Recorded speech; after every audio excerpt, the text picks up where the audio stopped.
So ayan, magandang gabi mga idol. At ito na yung update ng ating vlog number 72, part 1, part 2. So mas magandang panoorin nyo yung part 1 and part 2 kasi para maintindihan nyo mabuti kung ano man yung gagawin natin sa mga susunod pa na magiging vlog ng puno na to. So ulit ko, ito ay Agoho de la Sag from Aurora at ang style niya ay triple track, hindi siya cascade mga idol. So nilubog lang natin yung tronco niya kasi kinakailangan natin iayos yung base niya dahil walang base sa part na to. So ini-establish pa natin yung pinaka-ugat dito kasi wala talaga. So kaya inilubog muna natin. Kung mapapansin nyo, yung mismong path, yung training path niya, inuka natin dito para bumaba pa. Then siguro mga isang taon kalahati, magre-repata tayo dito para iangat siya at ayusin yung pinakagilid na to. So nung una, naglagay tayo dito ng dry moss. So ito yun. So, tinatanggal ko na yan kasi buhay naman na siya. Hindi na kailangan yung dry moss na yan.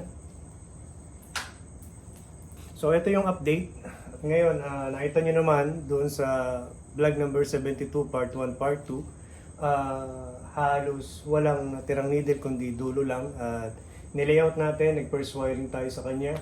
At ngayon, ang resulta niya is napakaganda ng needle, healthy, walang bulaklak. Tapos, sa napansin ko sa puno na to, hindi tayo nagpe-fertilizer. Kumbaga, nakalagay lang dito ay slow release na 1868, yun lang ang ginamit natin. Then, tubig lang ng tubig araw-araw.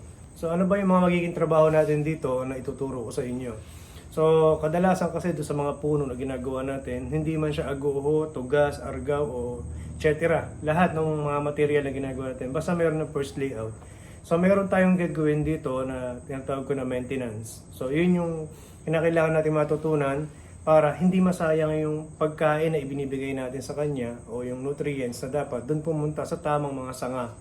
So, kagaya nito, kung titignan niyo yung puno na to, doon sa vlog natin na nauna nito, halos walang sumupling sa katawan, di ba? So, ngayon, ayun, puno na naman.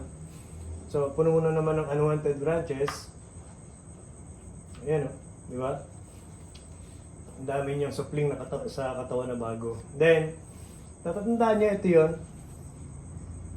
Wala pa tong sanga, talagang ano lang siya, yung needle lang, walang sanga needle. Nakadikit pa yung needle sa katawan. Ngayon, imagine niyo, nakahabol na ang haba na niya, di ba? Haba o. Di ba? So, ito yung sign dun sa agoho na malakas siya dahil mapapansin nyo, tirik na tirik yung needle, diretso, hindi siya bumabagsak. Ibig sabihin nun, napakaganda ng sign na yan. Sobrang lakas. Di na ako magtataka, mabilis mabubuo yung puno na to dahil sa pinakita niyang needle.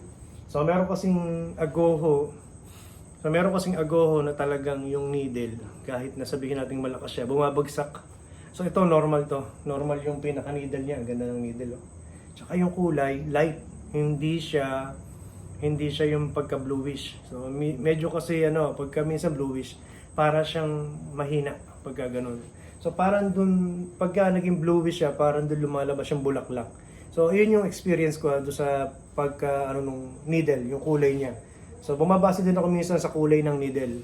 So tapos ang gagawin natin dito, after natin matanggal lahat ng unwanted, yung mga winire natin ng mga branches, kada bend doon sa tinuro ko doon sa vlog number 72, part 1, part 2, kada isang bend ay maglalagay na tayo ng secondary 1-3.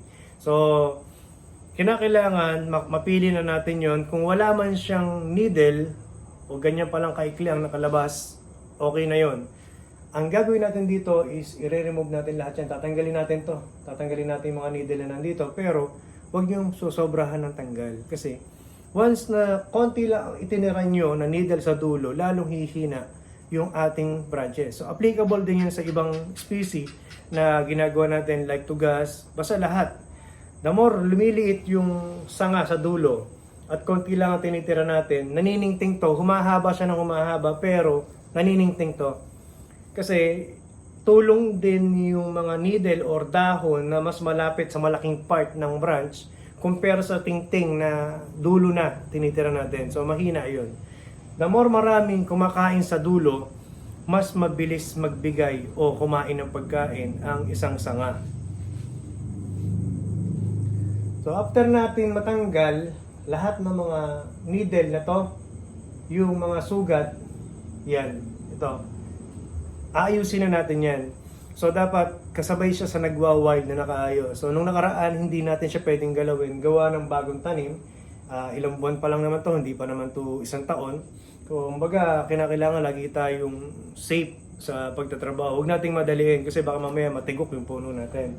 So nung nakaraan, hindi natin tinrabaho. Ngayon pa lang natin asikasuhin lahat ng sugat na yan para tuminok.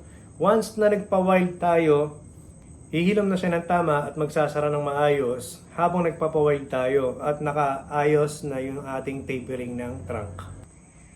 Ang una natin gagawin dito ay tatanggalin muna lahat ng mga nasa katawan. So, ibig sabihin, kung may sumupling na ganyan, yung mismong node tanggalin nyo na. So ito yung gamit ko na maliit na concave cutter. So tinatanggal ko na yan pati yung node para malinis na malinis. Hindi na kailangan magsupling yan eh.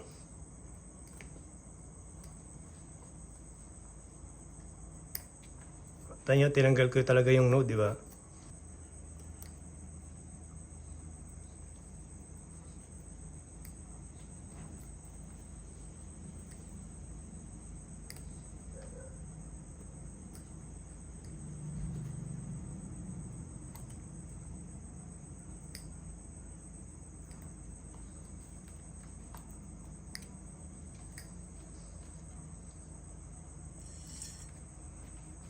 Grabe, ang healthy ano?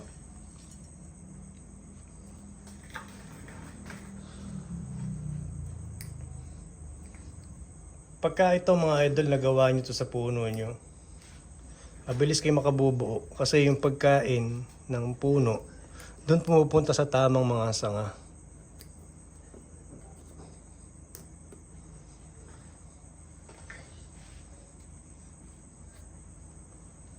Siyempre, oras. Yung oras talaga mahalaga.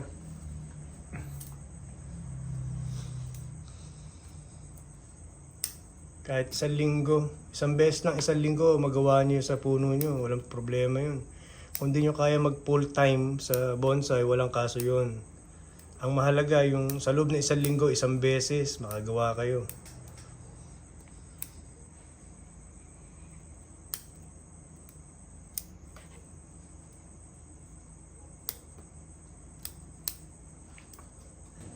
So ayan mga idol, natanggalan natin lahat ng mga sanga na tumubo sa katawan.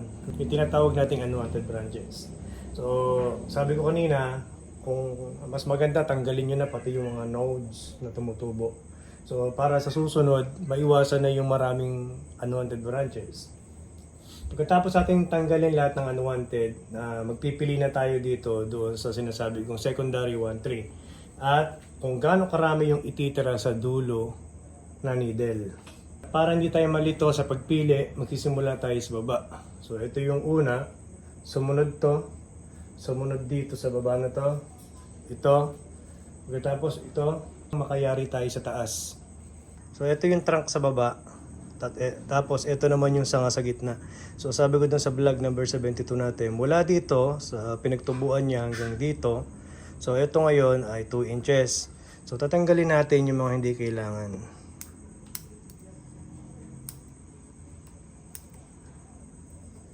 Mapapansin nyo, itong needle na to, ala siya sa 12 o'clock, di ba? Ito. So, ang 12 o'clock, ayan. So, papunta siya doon. So, ito, 1 o'clock. Then, ito naman ngayon, 11 o'clock. Tanggalin natin to.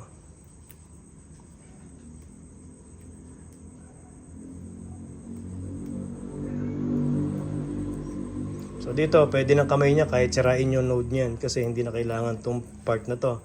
Ito lang ang kailangan natin. So kung mapapansin nyo, paano tayo kumuha ng secondary? Mula dito hanggang dyan, 2 inches. So divided by 2, yung number 1 dito tutubo. So 1 inches, 1 inches. So ngayon nakuha natin yung 1-3. So then ito ngayon, mas maganda kung sushoot na dito. Kasi ito i-layout na to sa mga susunod na buwan. So pag nilayout ngayon yan, dito pupunta yun. Take note mga idol ha. Ito hindi ko wina-wire. Kasi once na winire natin yan, lalong hihina ito, hindi magwa-wild dyan dahil ibababa natin di ba?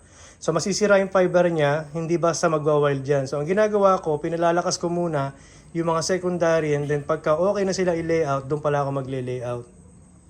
So ito yung sinasabi ko.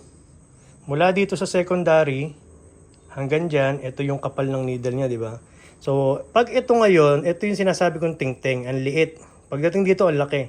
So mula dito, pagka meron pa ring needle yan, malakas yan. So bawas lang tayo. So pwede na tanggalin niya na ganyan. Kinakamay na lang. Kahit masira node niyan, okay lang.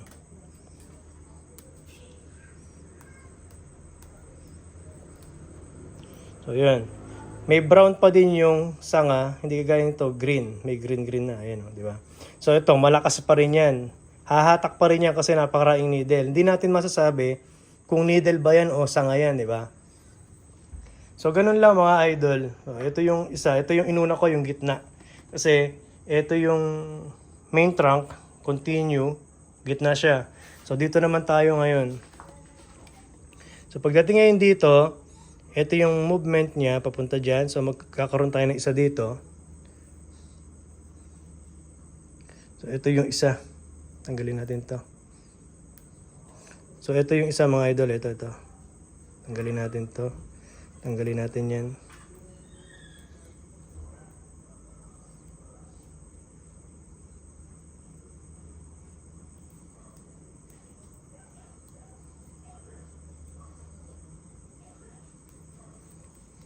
So nakuha na natin yung dalawa. Ito, bawas tayo dito.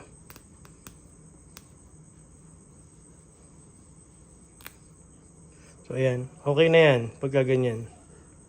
So ayan, nakatapos na tayo magtanggal ng mga needle sa mga dulo. So kung mapapansin nyo, ang dami pa ring needle, di ba? So hindi ko tinatanggal yan. So sabi ko nga, applicable yan sa lahat ng puno natin. Kasi pagka ang ginawa natin, tinanggal natin lahat ng needle niyan at kinuha natin yung tingting na to, magwa-wild yan pero hindi hahatak ng maayos yan. Hindi lalaki ito ng maayos.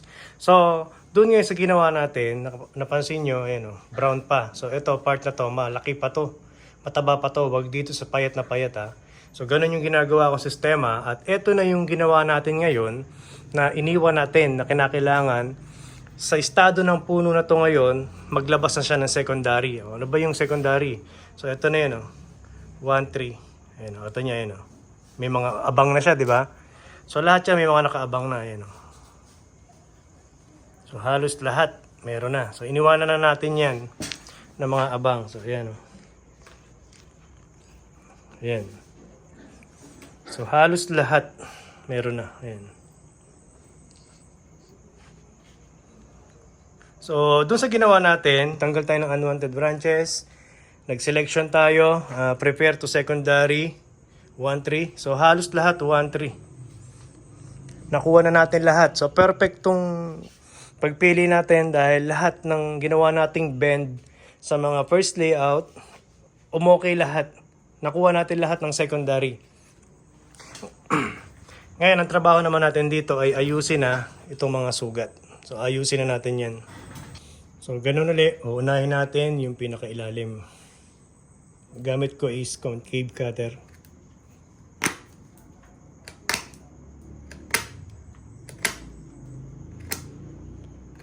Hindi siya masyadong slant mga idol. Para magkaroon ng curve yung mismong cutback mga idol.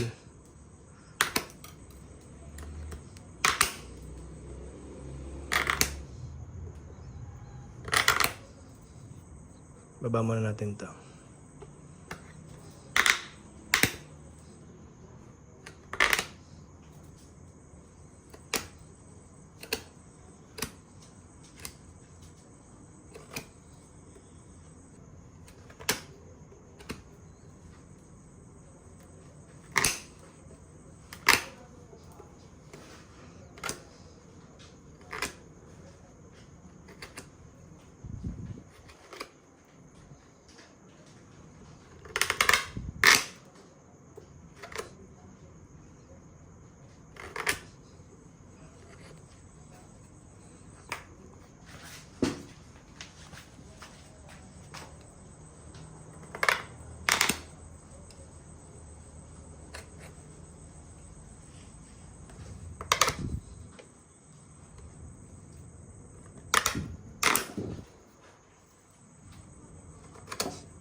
So yun mga idol, sorry kagabi ini-edit ko yung video, nabura ko yung kalahati, ano to nasa 35 minutes tong video na to, fully detail yung ginagawa dito. Ngayon, ang nangyari, habang nag-i-edit ako, nabura ko yung kalahati.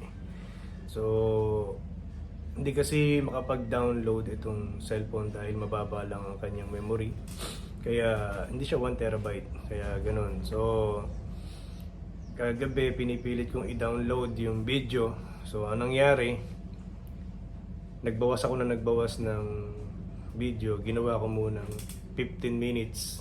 So, in-erase ko. Ang problema, dun sa mismong gallery ko, yung mga video na ginawa ko, pinagbubura ko na para makapasok yung 35 minutes na video dyan sa gallery. Ang problema, binura ko yung iba doon sa mismong editing ng ano natin. So, akala ko, pag binura, nakasave pa rin yung isa. So, ang mali ko, hindi ko na duplicate yung video bago ko siya i-erase.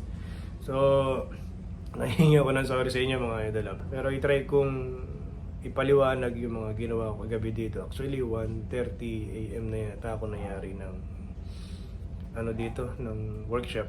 So siguro baka puyat na ako o pagod sa ilang araw na ginagawa, kaya hindi ko naisip na i-duplicate yung video pa bago siya i-erase. So yun lang mga idol, pasensya na. So hintayin nyo na lang yung susunod nito, i-upload ko din. Papaliwanag ko yung mga ginawa dito kahit na walang workshop. So doon lang maintindihan na kayo. At yun lang, maraming salamat mga idol.